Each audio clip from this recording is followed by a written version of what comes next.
یو ورو سوال کړی چې په منځ کې سړی په اخرنۍ قاعده باندې کیني نو څنګه به کیني؟ یو اولنۍ قاعده ده او بله دویمه. چې اخرنۍ قاعده وي نو مطلب دی چې د منځ کې څو قاعدې دي؟ دوی دي. اوس سهار منځ کې اخرنۍ قاعده اخرنۍ به وي که قاعده به وي؟ قاعده به وي چې چېرته یوه ده. ماښام منځ کې دوه دي، مازدیګر کې دوه دي، ماسپښین کې دوه دي، ماسخوتن کې دوه دي. نو دلته دا فرق یاد کوي. ضرور وایي چې اخرنۍ قاعده کې ناستې طریقه څه ده؟ د ناستې طریقه په اولنۍ کې او په اخرنۍ کې واوره. اولنۍ قاعده کې مسنون طریقه ده افتراش. حدیث کې دې وضاحت راغلی الافتراش، دلیل به ته بیا ښیم. او افتراش دې ته وایي چې ته خیخ په ودرې، خیخ په به ودرې او د ګوتې به وله راماتې کړي چې د ګوتو د سرونه کوم طرف ته شي؟ قبلې ته شي. او ګسه خپه به سملې او په دې به کښېني. دې ته افتراش وایي. پوه شوئ که نه؟ ټول عامه دغه طریقه. بعض کسان د خپې دي چې په یو بل له پاسې اخلي،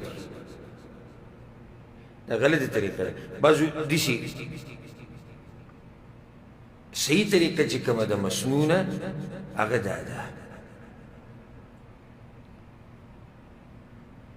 دویمه طریقه او هغه د اخرنۍ قاعدې ده، هغې کې به تورک کې سنت طریقه به کې تورک دی.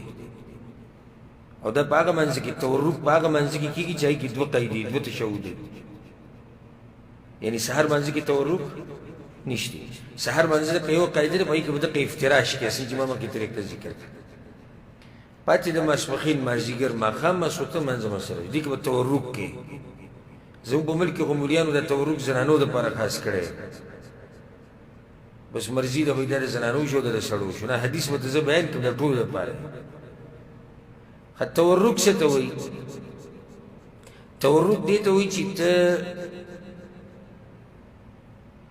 دا ګسه خپه دې ولاړئ، خیخ په عفوا خیخ په دې ولاړئ او دا ګسه سملې او بیا دې دغه لاندې راوباسي د خی لاندې د خی پنډۍ لاندې او په کوراټي باندې کښېني. دې ته څه وایي؟ تورک. معروف تورک خدا دی، خو په حدیث کې د تورک درې طریقې راغلي دي. حدیثونو کې د تورک درې طریقې راغلي دا ما بیان کړي دي، خو هغه به ډېر تکړه ملګري چې چاته یاد دي. نور خو خیر خیریت دی.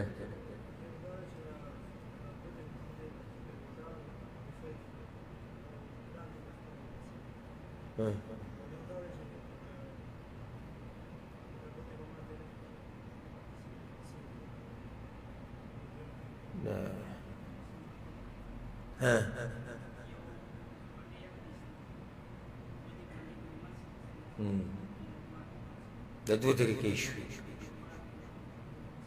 بارک الله فیک. درې طریقې دي. یوه مشهوره خیخ په دا به ولاړې ګوتې دې ماتې کړي، ګسه خپه دې د خی پنډۍ نه لاندې وویسته او په کوناټي کښېناسته. دویمه طریقه چې حدیثونو کې ثابت ده هغه دا ده چې دا خی خپه به هم سملې او دا ګسه به هم سملې او د خی پنډۍ لاندې به وباسي او په کوناټي به کښېني. درېیمه طریقه دا خی خپه به دې ولاړئ، ګوتې به دې راماتې کړي او دا ګسه به د پنډۍ او د ورون په منځ کې ور دننه کړي او بیا به په کوراټي باندې کښېني. څو طریقې شوې؟ درې. او په دې باندې عمل هغه چاته نصیب کېږي چې هغه قرآن او حدیث باندې پوهی او د علماو سره ناسي. نور خو اکثرو ته دغه بابا او ابۍ طریقه ښودلې ده، او بلکې زموږ خدا وایي چې د سره دا شتي دا د ښځو لپاره دا طریقه د ښځو له ورکړې ده. مشهور حدیث دی د ابو حمید الساعدي رضی الله عنه په صحیح بخاري کې دی. هغه د پیغمبر صلی الله علیه وسلم د مانځه طریقه بیانوي. نو څه وایي؟ فاذا جلس في الركعتين، رکعتین معنی ده کله چې په اولنۍ قاعده باندې کېناست، دوه رکعتونه بعد جلس على رجله اليسرى ونصب اليمنى، نو په ګسه خپه به کېناستو او ښۍ به یې ودرولې وه دا افترا شي واذا جلس في الركعة الآخرة او کله چې په آخرنۍ قاعده باندې کېناستو قدم رجله اليسرى ونصب الأخرى ښۍ به یې ودروله دا ګسه به یې ور مخکې کړه وقعد على مقعدته بیا په کوناټي کېناستو دا تورک دی دې ته څه وایي تورک و دا حدیث د زنانو دپاره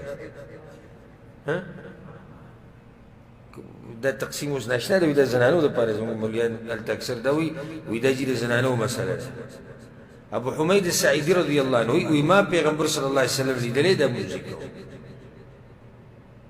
یو بل حدیث کې هم داسې راځي امام مسلم راوړی عبدالله بن الزبیر وایي چې پیغمبر صلی الله علیه وسلم به کله په مانځه کې کېناستو جعل قدمه اليسرى بین فخذه وساقه نو دا ګسه خپه به ورننې ویسته په څه کې په ورون کې او په پتون کې او دا ښۍ به ورسره هم سملوله دا یو طریقه وه او که موږ دا وایو چې څلور طریقې شوې نو هم صحیح دی چې دا ښۍ که ودرې او که سملې نو دا چاته یادې شوې نه دلته دا الله بخلي ما دومره بیان کړي چاته یاد نه شوې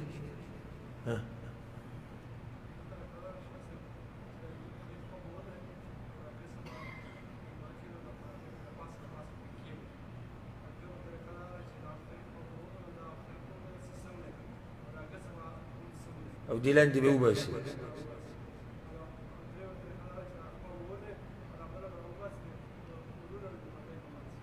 په منځ کې تاسو ته معلومه شو که اصلېږي والله اعلم